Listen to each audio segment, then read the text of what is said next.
Big bad beef ribs, Jamaican jerk spare ribs, spiced smoked lamb ribs. It's all about ribs at the JW Marriott Star Pass Resort in Tucson, Arizona. I'm Stephen Raichlen, and this is Project Smoke.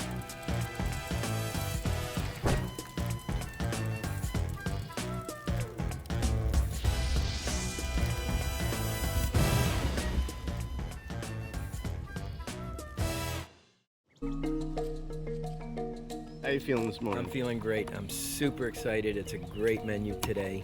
The biggest beef ribs you'll ever see. Jamaican jerk, pork ribs, and lamb ribs. It's going to be an awesome show. All right. Yeah. Yeah, he wants the counterweight for the shot.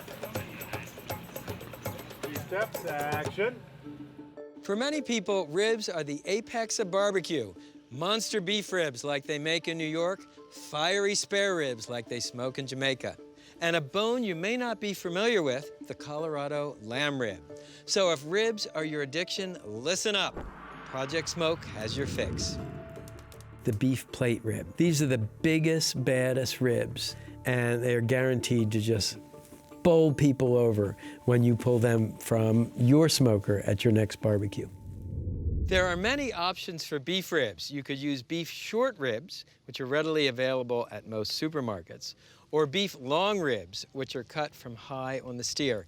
But my favorite is the biggest, baddest beef rib of all, the beef plate rib, cut from the lower forequarter of the steer.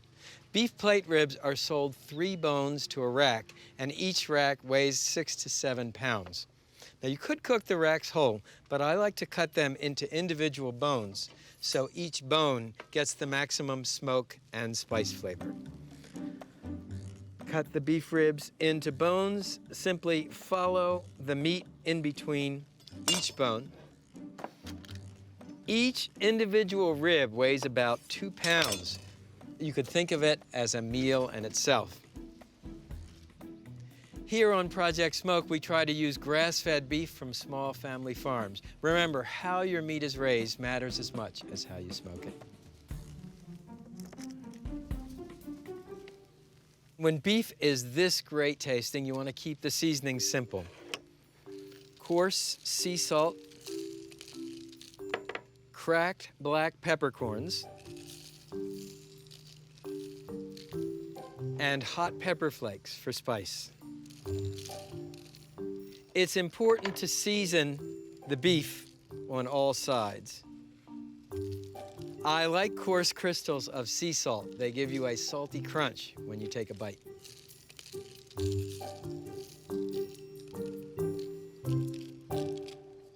Okay, so let me show you the smoker.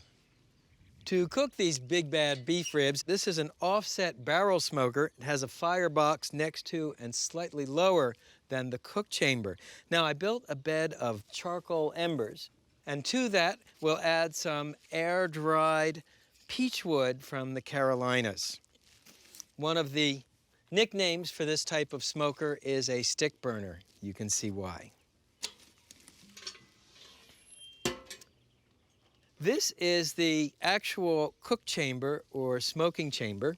It has a counterweight to help you open this heavy steel lid, and dual thermometers. Remember, you're going to have a higher temperature closer to the fire than you will further away. So this is the actual smoke and cook chamber.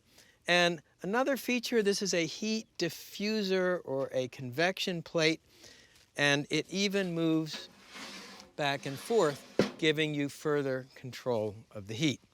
Now, let me get the meat. So when you put the ribs in the smoke chamber, place the larger ribs at the end closer to the firebox. They need a little longer to cook. Total cooking time is going to be about 8 hours. You want to keep the temperature around 225 degrees to control the heat. You either open or close the damper in the firebox and the damper on the chimney.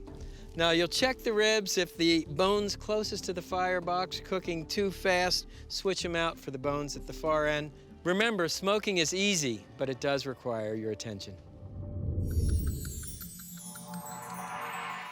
It's been 8 hours, a very long 8 hours. And check out these ribs. These look amazing. Now, the 3 tests for doneness. First of all, you can see the meat has shrunk back from the ends of the bones by about 1 inch to 2 inches. And second of all, you can pierce the meat very easily with a metal probe. The last test, if you want to use an instant read meat thermometer, you want to be between 190 and 195 degrees. Bingo. So now, take the ribs off the smoker.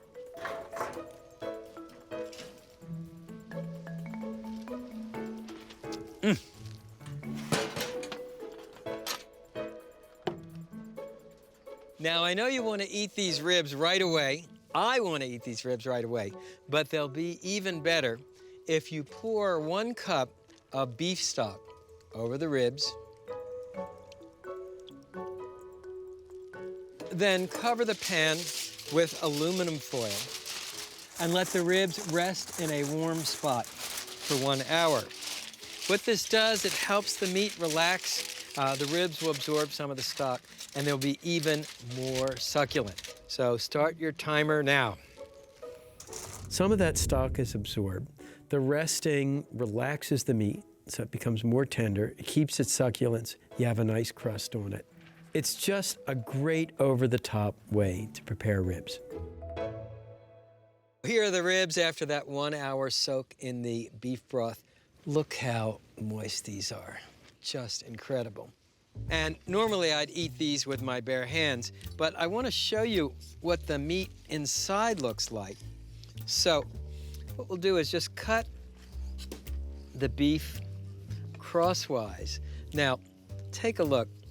First of all, gorgeous smoke ring. This is a naturally occurring chemical reaction. Happens when smoke comes in contact with meat. I call it the red badge of honor in barbecue. And these ribs are so tender, the knife glides through the meat like butter. With these beef ribs, I'm serving a bacon-smoked cheddar cornbread. Recipes on the website. Well, let's see how we did. Oh,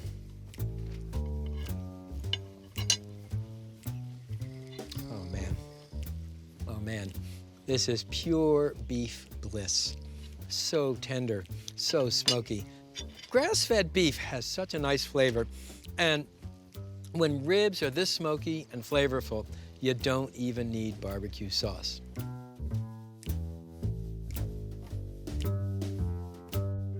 Come on in, guys, let's clear the set. Thanks, nice job, Abby. Man, we really nailed it. Chris, awesome. Up next, one of my favorite dishes on Planet Barbecue, Jamaican jerk spare ribs. Barbecue was born in the Caribbean, literally. Our word comes from the Taino Indian term barbacoa. That was the name of a wooden grate built over a smoky fire, still used in Jamaica today.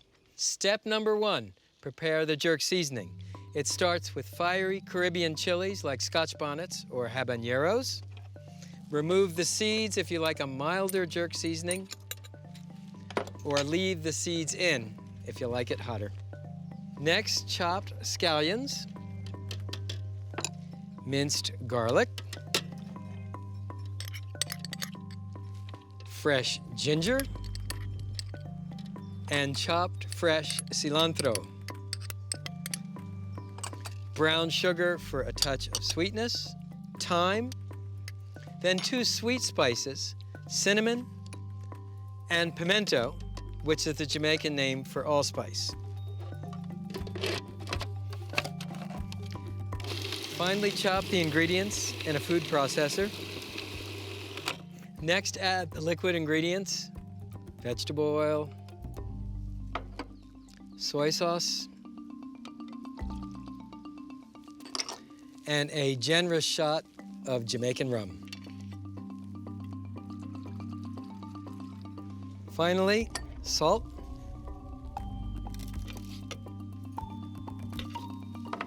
and freshly ground black pepper. and puree the ingredients to a paste. And as always at Project Smoke, taste your seasoning. Whew, that packs a wallop. Let me show you how to prepare the spare ribs. So this is a rack of spare ribs. It weighs about 3 pounds. It's cut from the side and a little lower down on the hog. Super meaty, super richly flavorful. First, cut off this little bit of fat. And then I like to remove the membrane that is on the inside of the ribs. So you just want to wiggle a butter knife under the membrane over the ribs to loosen the membrane from the ribs, as you see here.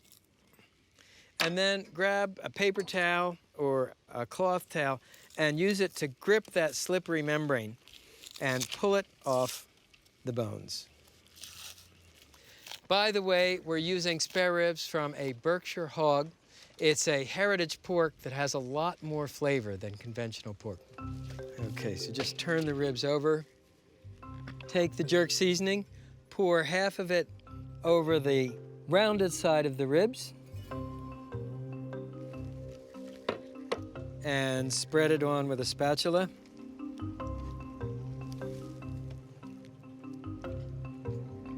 Then turn the ribs over and pour the remaining jerk seasoning on top. Spread the jerk seasoning evenly over the ribs and marinate for at least 4 hours, preferably overnight. Now, let me show you how to set up the smoker. This is an upright barrel smoker, sometimes called a drum smoker, and it has a metal basket that holds the charcoal. Now, one of the defining flavors of Jamaican jerk is pimento, what we call allspice wood. We use pimento wood charcoal to build the fire, pimento wood chips to generate the smoke, pimento wood leaves as a flavoring, and I'm also going to toss a few on the fire, and finally the pimento wood berries, which went into the jerk seasoning, and I'll also put a few on the fire. Now, return the coal basket to the barrel smoker, and then I have a chimney starter filled with more pimento charcoal, and you pour it on top. This is a technique I call burn down ignition, and it gives you a long, slow burn, the sort you need for cooking the ribs. Finally, insert the metal bars into the smoker and cover the smoker. It's important to keep the smoker covered until you add the food. That way the temperature won't climb up too high. Let's get the ribs. So here are the spare ribs we seasoned earlier, and you want to put the meat hook about 3 ribs down, then take off the lid and hang the spare ribs in the smoker. And here's a second rack of seasoned jerk spare ribs. I'll hang them here. What's interesting about the smoker is that the food cooks vertically. It's a little bit like an Indian tandoor. So put the lid back on. Smoking time, about 4 hours. The spare rib is a real pork rib lover's rib. Bigger than a baby back rib, tougher, more fat, more connective tissue. But if you cook a spare rib right, you are rewarded with this incredibly rich flavor. Okay, it's been 4 hours. Let's see how those jerk spare ribs look. Oh, man. So, use this tool to unhook the spare ribs and check it out. And how do I know they're done? Well, you can see the meat has shrunk back about a ½ an inch, 3/4 of an inch from the ends of the bones.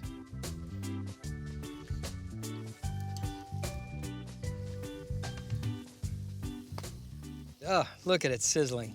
Look how beautiful those are. There's so much flavor in the jerk seasoning, you don't really need a barbecue sauce. But I wouldn't say no to a little Jamaican hot sauce. So I have some diced Scotch bonnet chilies, a little salt, And then simply take a slice off the lime and cut a wedge out of the bottom. And you can squeeze the lime juice right over the Scotch bonnet chilies. Don't forget to take the hooks out. So these ribs are so tender. You can pull the ribs apart with your fingers. And then if you cut the ribs, you can see this beautiful smoke ring. And no knife and fork for these ribs. Oh man, now this is a spare rib. You get the heat from the Scotch bonnets, that incredible sweet aroma from the allspice. Jamaican jerk spare ribs, it's everything a rib should be.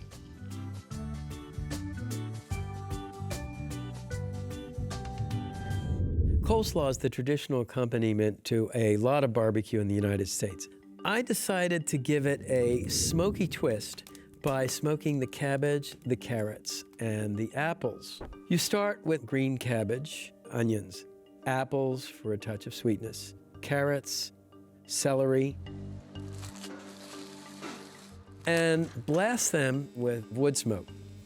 You do it long enough to impart a smoke flavor to the vegetables, but short enough not to cook them.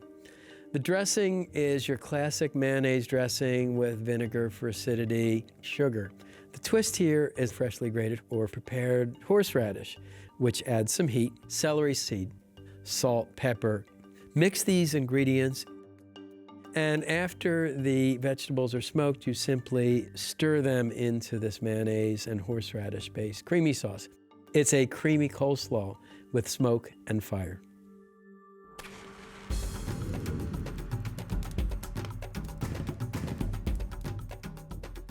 Here's an up-and-comer on the American barbecue scene, lamb ribs. They are super flavorful, very tender, and well worth adding to your repertoire. So, the lamb rib is cut from here on the sheep. It's roughly the equivalent of a spare rib on a hog. And the first thing you want to do is remove this tough strip of meat on the back of the lamb rib.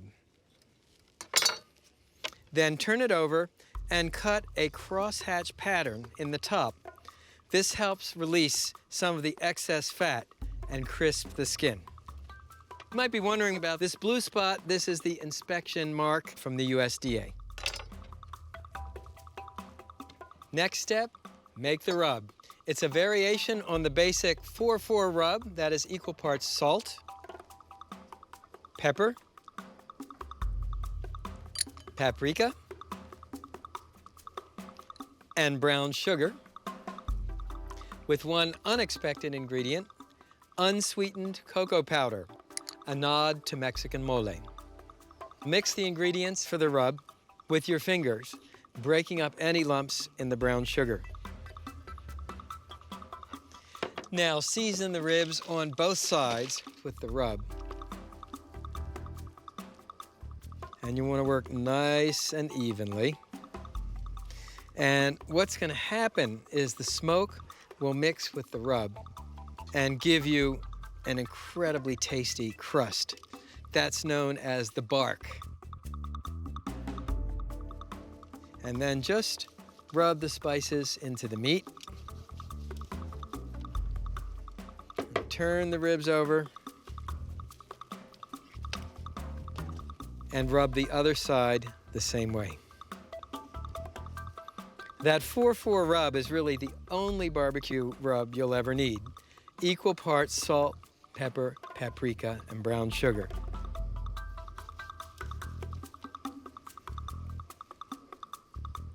Next, put the rubbed ribs on the smoker rack. And you want to position them fat side up, so the melting fat bastes the meat as the ribs smoke.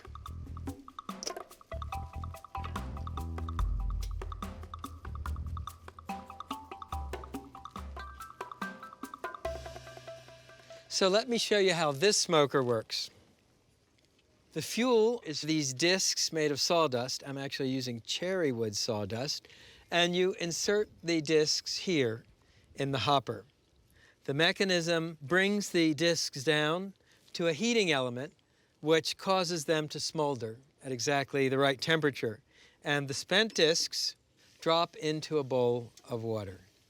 You use these controls to set the cooking temperature and the smoking time. It's fully automated. You can think of it as smoking goes high-tech. So place the racks of lamb ribs in the smoker and close the door. The smoking time is about 3 hours. While the ribs are smoking, let's make the barbecue sauce. It's a cherry cola barbecue sauce. It starts with ketchup, to which I will add cherry cola,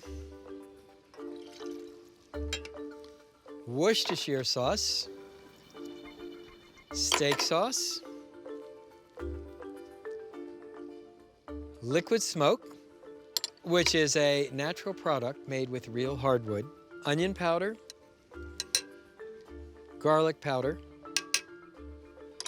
and black pepper. Bring these ingredients to a boil, stirring to mix. Then simmer the sauce for 5 to 10 minutes. Okay, you can see the sauce is thick. It has a nice sheen. Man, it's tasty. Kind of a little sweet, a little sour, very aromatic. And the cherry cola will go really nicely with the cherry smoked ribs. Speaking of cherry, every hour spray the ribs with cherry cola. This keeps the ribs moist and adds an extra layer of flavor.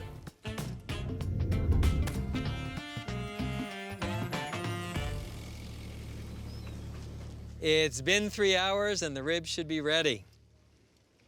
Oh yeah. Take a look at that. Is that beautiful?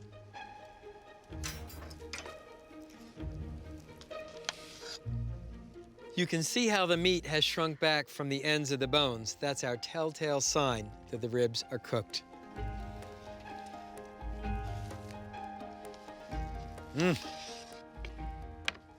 All right, you know the drill. Let's see how we did. Just cut the ribs.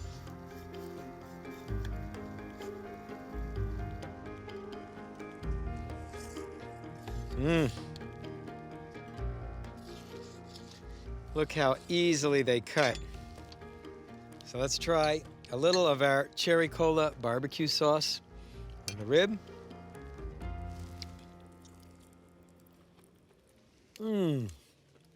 Oh man, lamb ribs are so different than what we're used to. This is crusty on the outside, great cherry smoke flavor, goes really nicely with that barbecue sauce. So now you know how to smoke monster beef ribs, Jamaican jerk spare ribs, and Colorado lamb ribs. It's business as usual on Project Smoke. Come on in, guys. Anybody hungry? Hey, here you go, Chris. Nice job, everybody. I know it was a long day, but it was worth it. Yeah, really awesome, Chris. Beautiful. I like this. And a bone you may not be familiar with, the Colorado lamb rib. Then cover the pan with aluminum foil.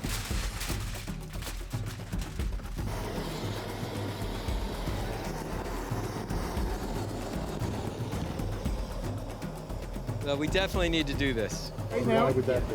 Why do we need to? Because it's just so cool.